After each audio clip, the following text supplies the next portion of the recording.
Ich grüße euch. Mein Name ist Chris von Just to the Interactive. Wir haben das Computerspiel Drover Forsaken Kin entwickelt und ich habe heute einen neuen Gast mitgebracht, den Johannes. Ja, ich grüße euch alles. Hallo, ich bin Johannes. Ich habe Johannes mitgebracht, denn Johannes ist für uns zuständig für die Finanzen, für Programmierung, ganz viele Bereiche. Aber das Thema Finanzen ist heute ganz wichtig, denn heute geht es darum, wie findet man eigentlich einen Publisher?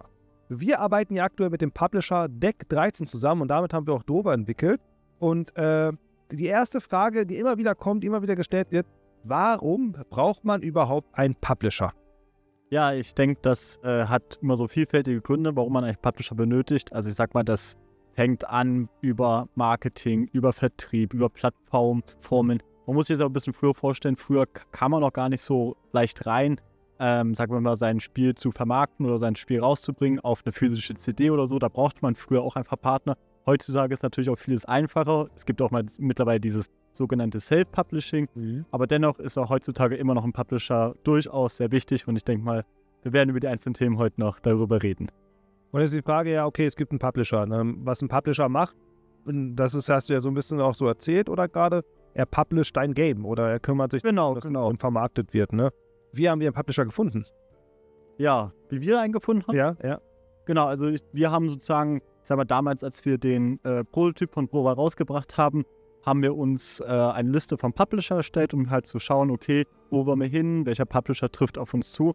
Und dann, wie wir eigentlich darauf gekommen sind, ist einfach dann, oder wie wir den Kontakt hergestellt haben, ist auf einen ganz klassischen Weg. Wir haben den Publisher angeschrieben, wir haben ein Pitch-Deck vorbereitet, haben uns da Gedanken gemacht, haben sozusagen unser Produkt präsentiert über ein Pitch-Deck und dann einfach ganz klassisch, in unserem Fall jetzt für das Beispiel von Deck 13, hingeschickt und dann kam eine Rückmeldung zurück und dann hatte man mal einen Termin zusammen und hat mal darüber geredet, wie es dann so aussieht mit Drover.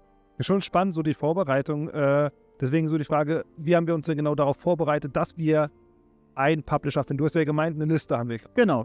Wir hatten ja diese Liste, da haben wir ja wirklich alle möglichen Publisher drauf geschrieben, die wir überhaupt kennen. Das war ja international auch. Aber haben dann immer ja Sternchen verteilt. Genau, ich kann mich noch echt gut erinnern, das war echt so eine witzige ähnlich wie so Google- oder Amazon-Rezension haben wir das zusammengebastelt. Ja, also wir haben das bei uns so ein bisschen so definiert, dass wir uns, ich glaube, wir hatten 1 bis 5 Sternchen haben wir immer vergeben. Und nach diesen Sternchen und ein paar andere Kriterien, wie zum Beispiel, hatten wir mit denen schon mal einen persönlichen Kontakt. Wir waren auf ein paar Messen, haben schon mit ein paar dann so vorher schon geredet, um so zu gucken, okay, was machen die? Und haben einsortiert mit, was hatten sie schon im Portfolio, was haben sie schon für Spiele gepublished, passen wir da rein, haben die Expertise, die meisten schreiben ja auch auf ihre Webseiten, was bieten die für Service an, was davon benötigen wir. Und dann haben wir das in einer großen Google- und Excel-Tabelle gemacht, kann man sich das vorstellen. Und dann haben wir das in 3 Ebenen aufgeteilt, so, ne? Also 3 Ebenen oder 3 Levels, würde ich sagen. So, Level 1, das waren so quasi unsere Präferenzen, wo wir gerne hinwollen wollten, sag ich mal so. Und das waren auch die wir zuerst angeschrieben haben. Also wir hatten so 3 Wellen definiert. Und die ersten, ich glaube, es waren, so 20, 30 Stück oder 15, 20, denke ich. Die haben wir dann alle rausgeschickt, alle E-Mails gleichzeitig an einem Tag. Und dann haben wir auf Antworten gewartet, ne? Und 3 Wellen waren das, ne? 3 Wellen, ja. Ne? Ja. Genau, und Deck 13 war quasi in der ersten Welle schon mit dabei. Und genau, und da kam auch relativ schnell, glaube ich, eine Antwort. Und dann kam man mit denen ins Gespräch, sodass wir quasi Welle 2 und Welle 3 nicht gebraucht haben. Aber ich denke, ist doch schon ganz gut, so erstmal zu schauen, okay, wo sind Präferenzen, die schreibt man zuerst an. Und wenn das halt nicht klappt, dann kann man quasi Welle 2 und Welle 3 dann auch noch rausschicken und gucken. Und man muss sich auch Gedanken machen, was wollen wir vom Publisher haben? Also was soll er uns geben? Und bei uns war es relativ klar, wir brauchen Money. Ja. Money. Brauchen wir die Vermarktung. Da hatten wir nicht so wirklich Bock drauf. Ich glaube, da hat kein Entwicklerstudio wirklich Bock, dass man nicht hinsetzt. Aber wir haben es irgendwie trotzdem gemacht, sehr viel. Das war uns sehr wichtig. Vertrieb, genau. Und dann aber auch die Erfahrung halt. Ne? Dass man wirklich sagt, okay, das ist ein Studio, was schon Spiele entwickelt hat. Ne?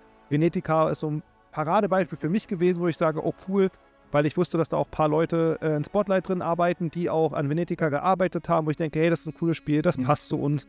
Und da kann man auch mal mit den Entwicklern einfach mal reden. Hey, komm, wie sieht das denn aus? Wie habt ihr denn das und das gelöst? Und das war mir auch sehr wichtig, dass man wirklich einen Sparringpartner hat, der deine Erfahrung einfach schon durchlaufen hat und nicht jemanden, der einfach nur einen Vertrieb macht. Genau. Ich denke, das ist auch sehr wichtig. Ich glaube, was auch noch so uns auch gut geholfen hat, oder ist beispielsweise auch diese Plattform-Konsolen wie dieses und so weiter. Wie kommt man an Dev-Kit so für die Konsolen? Also wie bekommt man an diese Entwicklungshardware, sag ich mal so, quasi für PlayStation, für Nintendo, für Xbox quasi das rauszubringen. Und natürlich auch hilft zum Publisher auch beim Administrativen, sag ich mal so, ne? Also auf Steam, auf GOG, auf dem PlayStation, auf den Konsolen, auf Shopseite. Also Shopseite einrichten, dann auch dort mit dem Support drehen, dann hier das hochladen. Auch das Ganze dann mit den Altersfreigaben und so weiter und so fort. Da kann ein Publisher dir schon auch einfach viel administratives Zeug dir einfach abnehmen. Das unterschätzt man am Anfang, ja. Also was braucht man überhaupt alleine manchmal so beim Porting irgendwas einzurichten. Aber Porting ist noch ein Thema, liebe Freunde, das besprechen wir noch ein andermal mit dem Johannes zusammen. Deswegen, wenn ihr da irgendwelche Fragen habt allgemein, könnt ihr es gerne in die Kommentare schreiben. Wir werden dazu Videos machen und das beantworten. Genau, jetzt haben wir ja, so unser Ablauf war jetzt, wir haben diese 3 Wellen definiert. Die erste Welle ging raus. Deck 13 haben wir geködert oder war an der Leine. Ja. Und jetzt haben wir es reingeholt. So, ne? Ja, das heißt, als wir das Deck 13 rausgeholt haben aus dem Teich, wie war so der Erstkontakt? So, was war das Erste, was wir so gesehen haben, der erste Kontakt, den wir aufgenommen haben und so weiter? Ja, also würde ich mich erinnere, war der erste Kontakt war wirklich, dass wir da mit den Leuten, die dafür verantwortlich waren, so gesprochen haben. Und ich glaube, erstes Mal hat man überhaupt darüber gesprochen, um so Details zu klären über das Spiel oder was man eigentlich machen möchte, so, ne? Also quasi, okay, was wollt ihr da eigentlich nochmal machen? Man fragt nochmal nach, dass man so wirklich nochmal so Detailfragen, bei eben so ein Pitch-Deck ist, da schreibt man ja nicht alles rein, sag ich mal so, ne? Und deswegen klärt man so im ersten Gespräch erstmal noch so ein paar Details ab, guck mal hier und da. Und dann, ich sag mal so, wenn man dann auf Blende sagt man so, guck mal, bei uns ist das so und so. Oder meistens pitcht der Publisher dann, sag ich mal, auch seinen Plan, wie er so mit seinen Indies oder mit seinen Partnern quasi so Programme fährt oder wie er das so abläuft.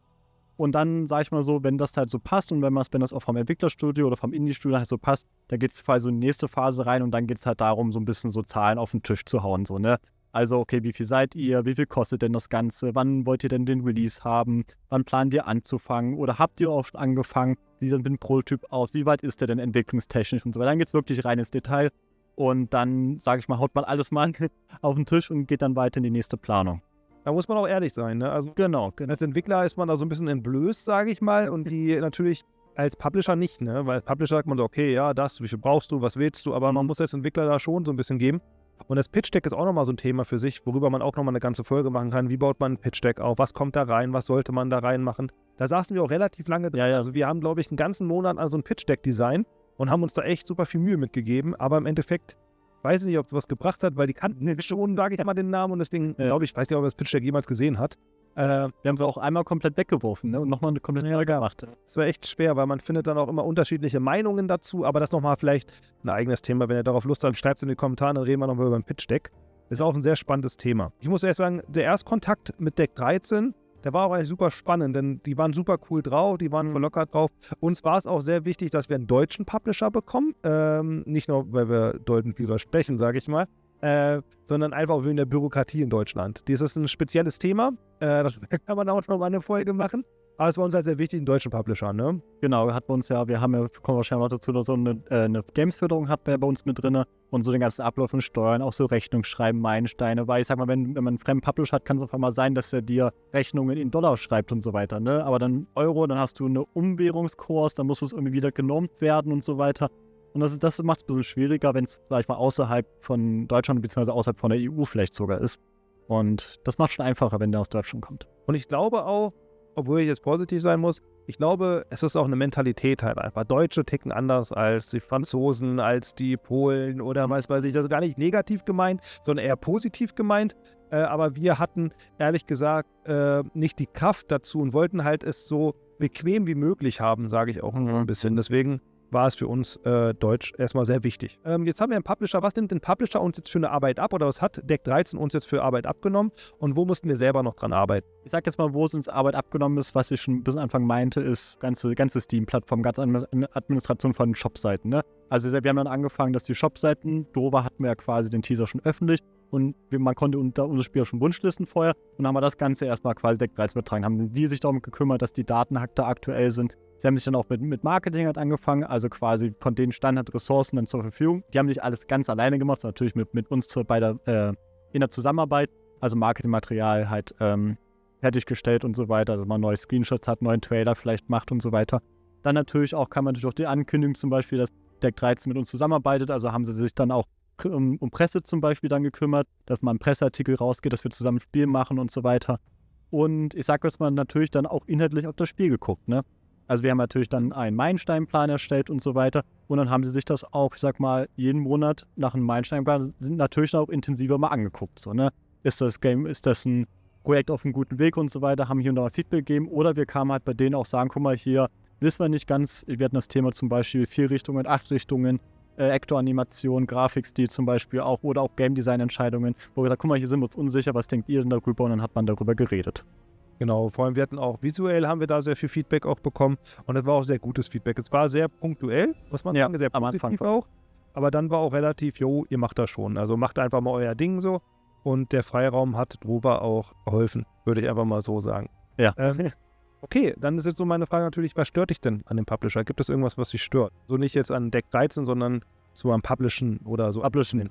Oder worauf muss man aufpassen, sage ich mal so. Ja.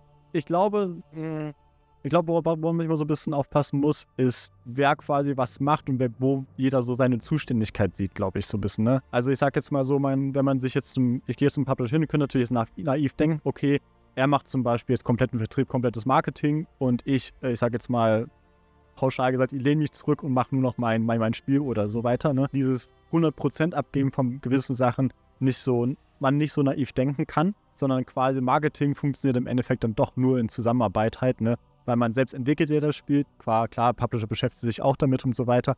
Aber dennoch muss man da halt auch realistisch sagen, okay, manche Sachen kann man nicht zu 100% abgeben an den Publisher. Ne? Da muss man auch noch ein bisschen zusammen machen, beispielsweise wenn es darum geht, so Marketingmaterial zur Verfügung stellen und so weiter. Das weiß ich halt gar nicht. Ich glaube, das ist immer so, wir kennen nur eine Seite, weil ich kenne auch, glaube ich, viele Publisher, wo die Entwickler einfach nie nach außen treten, wo der Publisher alles komplett übernimmt, weil wir haben bei uns ja sehr viel selber gemacht. Wir waren auf Twitch seit 2 Jahren aktiv. Naja. Wir sind ja auf YouTube aktiv. Wir machen ja sehr, sehr viel schon. Und das hat der Deck 13 auch so gesagt, das war sehr positiv. Die andere Seite hat denen auch Arbeit abgenommen. Und ich weiß gar nicht, ich kann mir auch vorstellen, dass es auch andersrum auch klappt, dass man 100%ig wirklich zurücklehnt. Also es kommt mir drauf, was du möchtest und wie es funktioniert so, ne? Ja, das stimmt. Aber bei uns hat es, glaube ich, mal gut funktioniert. Ja, genau. Bei uns war es auch von Anfang an, also ich könnte auch gar nicht die Presse halten und gar nicht nach außen treten, das könnte ich gar nicht. Okay, dann sind wir durch. Eine Frage, die fiese Quizfrage, die am Ende kommt, die musst du in 10 Sekunden beantworten. Ja. Einfach, du sagst einfach, so okay. Was würdest du gerne an der Zusammenarbeit mit Deck 13 verbessern?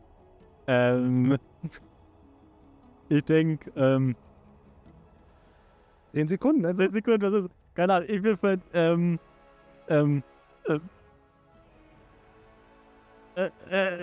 Administration, Porting-Abläufe bezüglich den Patches und Porting-Zeug einfach. Also allgemein Kommunikation, glaube ich, was immer Hauptthema ist. Okay, liebe Freunde, dann sind wir raus. Das war die Frage, wie findet man einen Publisher oder was bringt überhaupt ein Publisher? Wenn euch das gefällt, lasst einen Kommentar da, schreibt eure Fragen unter, wir beantworten die hier. Damit sind wir raus. Ich verabschiede mich, Chris, und das letzte Wort geht an Johannes. Danke, ich hoffe, euch hat die Folge gefallen. Wenn ihr Fragen habt, schreibt es in die Kommentare. Wir sind immer fleißig drunter. Deswegen macht gut, Leute. Ciao, ciao.